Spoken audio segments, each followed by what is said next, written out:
A maioria das pessoas desejam que aconteça alguma coisa diferente, assim, plá, de repente, e que todas as coisas sejam resolvidas. Quanto mais rápido, melhor. O problema é que a grande maioria não quer pagar o preço. Você já ouviu alguma coisa? Pagar o preço da adoração? Ou então, o preço da oração? O que vou falar com você hoje é um negócio maravilhoso. Se você prestar atenção, se você levar no seu coração, se você praticar o que está escrito nos versículos que nós vamos ler daqui a pouquinho, você vai ver que a sua vida vai mudar, que as coisas que você está enfrentando serão resolvidas por causa da palavra do Senhor. Foram muitos os reis que passaram na Bíblia, e um deles foi o rei Ezequias. Como era Ezequias?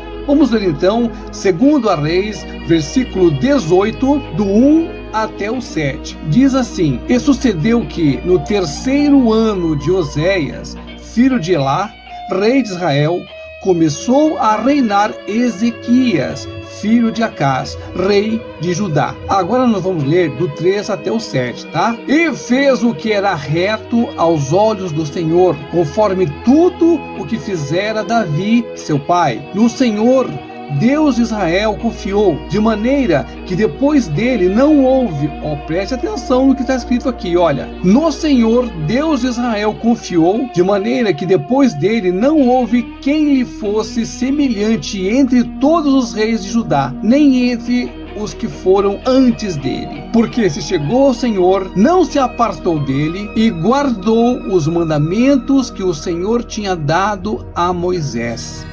Assim foi o Senhor com ele. Para onde quer que ele saía, se conduzia com prudência e se rebelou contra o rei da Síria e não o serviu. Esse foi o rei Ezequias. Vamos falar algumas coisinhas que para mim e para você ajuda muito, e é a diferença para quem confia no Senhor e para quem não está nem aí para Jesus. Ele era o quê? Ele era reto.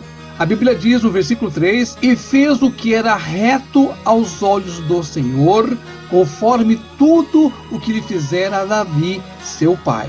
Primeira coisa deles, ele tinha amor pelo Senhor. Tanto é que ele era obediente, levava a sério a palavra do Senhor. A Bíblia diz aqui então, ele andava reto, ou seja, ele obedecia ao Senhor. Outra coisa muitíssima interessante, no versículo 5, no Senhor Deus de Israel confiou. Olha só o que ele fez, ele confiou, ele entregou o seu coração, ele confiou no Senhor. E o que foi que Deus fez por causa disso? Porque se chegou ao Senhor, não se apartou dele e guardou os mandamentos que o Senhor tinha dado a Moisés. Meu irmão, o que acontece hoje é que atualmente nós não queremos ter nada com Jesus.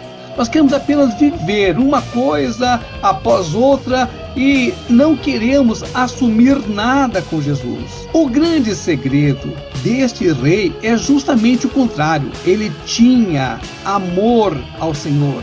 Ele obedecia, ele confiava no Senhor, e por isso que ele foi um dos grandes entre todos eles em Israel. Não fui eu que estou inventando nada, está escrito na palavra e você pode ver comigo aqui, porque se chegou ao Senhor, não se apartou dele. Olha só, não se apartou, não saiu, não deixou. E olha que problemas ele teve, viu? Teve um monte de problemas para resolver esse rei aqui, mas o tempo inteiro permaneceu junto ao Senhor. É isso que nós precisamos fazer, é nos apegar ao Senhor, é acreditar e principalmente deixar Deus fazer as coisas. A maioria das pessoas querem fazer do jeito que quer fazer e ainda quer que dê certo. E quando tudo dá errado, aí sim nós vamos reclamar. Olha quantas pessoas que você sabe que estão reclamando, que estão abrindo a boca, falando um monte de coisa, e Deus não gosta disso.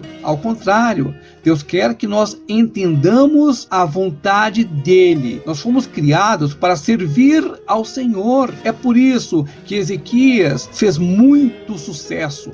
Por quê? Ele confiava no Senhor. Por outro lado, tem um negócio muito perigoso, chamado do quê? Soberba. É um negócio muito complicado. Inclusive, foi por causa disso que Salomão, o mais sábio que todos nós conhecemos, ele também foi pegado por esse negocinho chamado que? Soberba. E infelizmente, no finalzinho de sua vida, Ezequias caiu. Vamos ler 2 Crônicas, capítulo 32, versículos 24 a 26. Naqueles dias, Ezequias adoeceu mortalmente e orou ao Senhor, o qual lhe falou e lhe deu um sinal.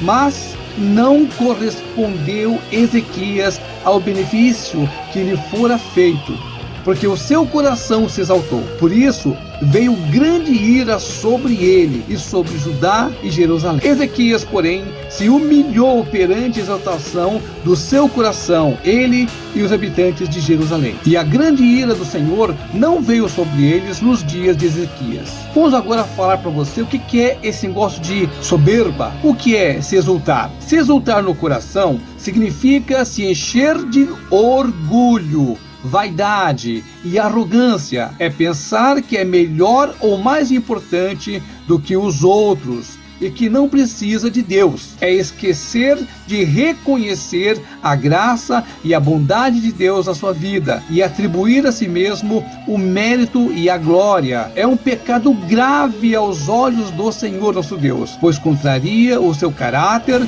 e o seu propósito para a humanidade. Agora eu pergunto para mim e para você: será que nós não estamos desse jeito, não, irmão? Será que nós estamos nos achando que nós não estamos nos exultando? Olha, é muito importante você ver essas duas coisas. O quanto Deus foi poderoso diante de Ezequias. Deus usou coisas maravilhosas através da vida dele. Mas quando ele se levantou e se achou que ele era o cara, aí o Senhor fez o quê? Justiça. Mas onde é que eu quero chegar? Eu quero que você entenda. Há um Deus todo-poderoso, o mesmo Deus de Ezequias, o mesmo Deus que você conhece, o mesmo Deus de Jesus Cristo.